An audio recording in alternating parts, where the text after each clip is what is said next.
Señor, te damos infinitas gracias por este día que aparece como un milagro nuevamente para nosotros. Un día cargado de optimismo, de esperanza, de fuerzas para seguir adelante. Y todo esto, Señor Padre, Dios Todopoderoso, reconocemos que procede de ti. La alegría viene de ti, el gozo viene de ti. Y por eso te damos infinitas gracias. Continuamos meditando la palabra. Gracias nuevamente por sintonizarnos en este canal. Gracias a ustedes por seguir en la sintonía. Recuerden que yo les estaba comentando que Jesús tomó la decisión de subir a Jerusalén en el capítulo 9, versículo 50. Tomó la decisión, ya Jesús realizó ese camino. Por ejemplo, ahora termina en el 19:27 ese camino. Y ahora Jesús entró en Jerusalén. Ya vamos a mirar que en Jerusalén hay una característica, dice el texto 19:28. Y dicho esto, marchaba por delante subiendo a Jerusalén.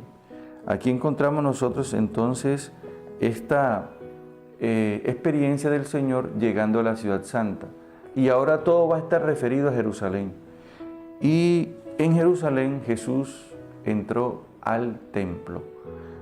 Hay unas características muy importantes de este espacio físico en Jerusalén, porque el texto dice que antes de entrar a Jerusalén, Jesús lloró por Jerusalén, porque no lograron reconocer el tiempo presente ni los caminos que conducen a la paz.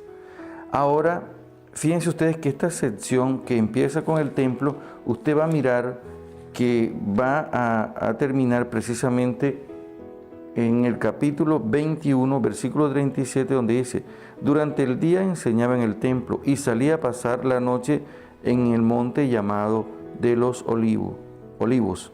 Y todo el pueblo madrugaba para ir hacia él y escucharle en el templo. Esta sección que usted puede tomar en la Biblia, mire, es la que vamos a analizar en estos días. Luego viene la pasión y la resurrección. ¿Qué sucede? Que estando allá en el templo, Jesús enseñaba, 19:47 dice, enseñaba todos los días en el templo. Por su parte, los sumos sacerdotes, los escribas y también los notables del pueblo buscaban matarle, pero no encontraban modo de hacerlo porque todo el pueblo le oía pendiente de sus labios. ¿Y qué sucede? Que en este espacio sagrado es donde van a suceder algunas controversias, y por eso los textos que leemos aquí en estos capítulos van a tener ese tinte de controversia. Y las parábolas que va a decir Jesús son parábolas que están referidas precisamente o que tienen que ver con su pasión, muerte y resurrección. Por eso el texto, por ejemplo, del capítulo 29, los viñadores homicidas, usted puede comprender inmediatamente cuando leen este contexto a qué se está refiriendo Jesús. Y las preguntas que le van a hacer a Jesús son preguntas capciosas que tienen que ver mucho con el sistema político y con la vida religiosa y la doctrina judía, para hacerlo caer y así tener argumentos para poder condenarle. Escuchábamos, por ejemplo, en el capítulo 20, versículo 20, cuando le enviaron unos espías que fingieran ser justos para sorprenderle en alguna palabra y poderle entregar al poder y autoridad del procurador. ¿Se da cuenta cómo vamos comprendiendo en el contexto el texto? ¿Y qué le preguntaron, maestro? Si es lícito pagar tributo al César o no. Es una pregunta demasiado malévola. Y luego el texto de hoy tiene que ver con la resurrección de los muertos. Se acercaron algunos de los saduceos.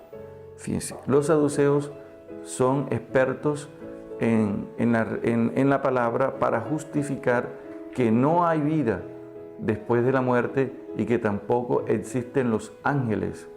Este grupo es el que se va a acercar a Jesús para hacerle una pregunta muy difícil, y así de esta manera poder derrotarlo.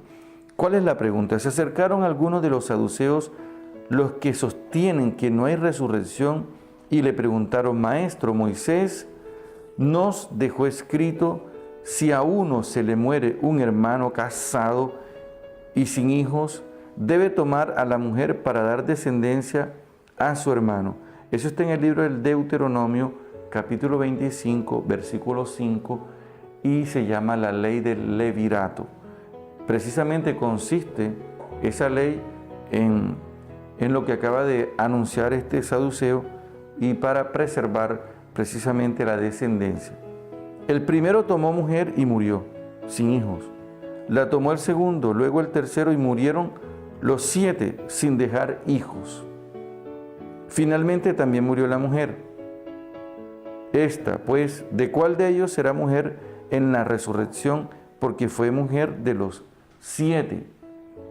Interesante la pregunta. Una pregunta bien estudiada.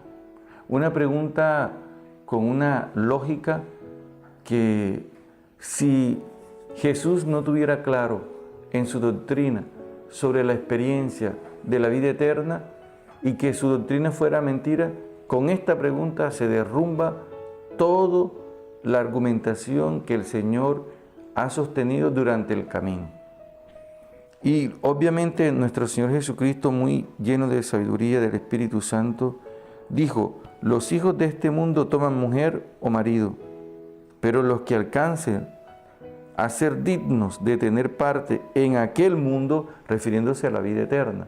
Y de hecho, el final en el Evangelio de San Lucas, cuando nosotros encontramos en el capítulo 23, 39, uno de los malhechores colgados le insultaba: ¿no eres tú el Cristo? Pues sálvate a ti y a nosotros. Pero el otro le increpó: ¿es que no temes a Dios, tú que sufres la misma condena?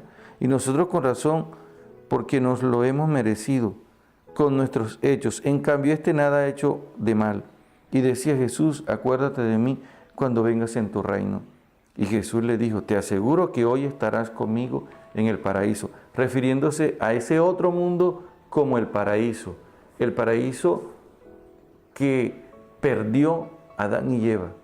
Jesús lo recupera ahora con la pasión, muerte y resurrección, y con la misericordia para este hombre. Entonces, los hijos de este mundo toman mujer y marido. Muy bien, pertenecen al tiempo y al espacio. Pero los que alcancen a ser dignos de tener parte en aquel mundo y en la resurrección de entre los muertos, ni ellos tomarán mujer, ni ellas maridos, ni pueden ya morir. Miren esto, ni pueden ya morir. ¿Por qué? Porque nacen para la vida eterna.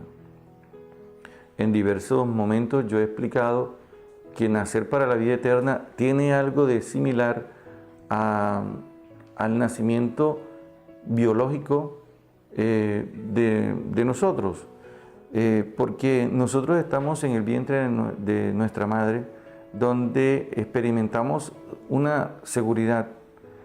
Luego nosotros tenemos que morir a este micromundo donde estamos allí guardados, y nacer.